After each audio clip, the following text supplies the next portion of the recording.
Hi, welcome to the Kind Self-Healing Project. I'm Amy Eden. Today's video is about the big list of pains and losses, and that can be found on page 37 of the Kind Self-Healing book. If you don't already have a copy of the Kind Self-Healing book, I know the name of the book I wrote. It's called the Kind Self-Healing book. You can get it on Amazon, or you can look in the description of this video below for a link.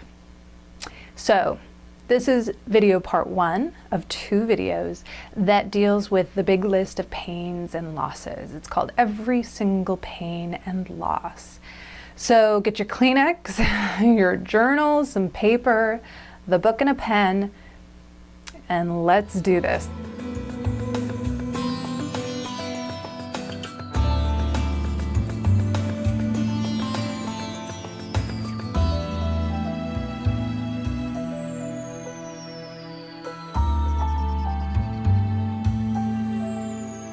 This is incredibly important. If you get upset, if you're uncomfortable to the point where you need to kind of shake and cry, or you're starting to feel feelings of anxiety or panic, stop. Just stop. You can take, if you have a therapist, that's awesome. You can take this list and this work to them and talk about the last thing you wrote and how it upset you, but don't push through this if it's starting to really hurt. And if you want, you can make, just like you might make an adjustment in yoga class where you do an easier version of the activity until you are limber enough, you could do a list that's all the pains and losses that you have resolved.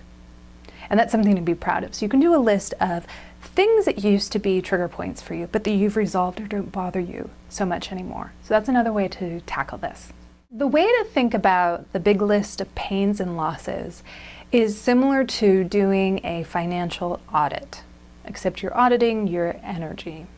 So when you do a financial audit, and I just mean you looking over your own expenses, maybe with professional help, and discovering where you're spending money. So you're just looking at, where am I spending money? What's that all about? You might be surprised how much you spend at Dunkin' Donuts or Starbucks. You might be surprised that a couple of things that you're picking up at the grocery store are really adding up. So by becoming aware and studying the way you're spending money, you kind of see what's going on. It can help you make changes. So we're going to do a similar thing. And the idea of the big list of pains and losses is that you're going to do an audit of every pain and every loss that has ever occurred. You want to get it all down in one place so that it's exhausted. You don't want to leave anything out there that's going to continue to bug you. You want to get it all down in one place. And the way this is similar to that financial audit is you're going to become aware and make a list of all those little expenditures, emotional and energetic expenditures that are zapping you. So when you're making this list, no hurt, no pain, no loss is too old to include. Nothing is too small to include. Nothing's too insignificant. And nothing is too large to include. You want this to be a universal audit. And you might be surprised how small your list is, how short it is. Or you might be surprised how very long it is too. Just be open, let it happen.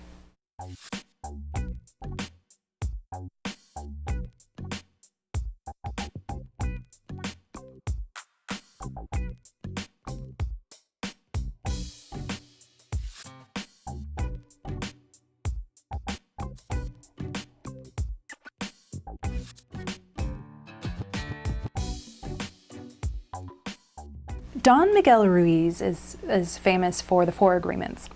And he also wrote a book called The Mastery of Love. And here's what he says. He's about having the right romantic partner. So you are going to be the right man or woman for her if that person loves you exactly the way you are and doesn't try to change you. And the lesson in that isn't so much about relationships. I take relationship advice and turn it on myself. So the message for you is, don't wait to love yourself. Don't wait until you're perfect or better or thinner or stronger or more accomplished. Love yourself exactly as you are without trying to change yourself. Love yourself as you are right now.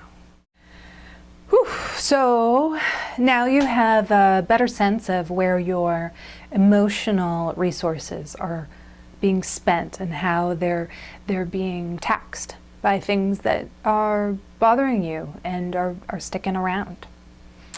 Now, the thing with this list that's beautiful, and it's this activity of writing down all pains and losses. It's something I did in an empowerment workshop. And I've heard from others, they've done this kind of work, this kind of emotional audit in different ways. So I want you to know that you can do this around birthdays.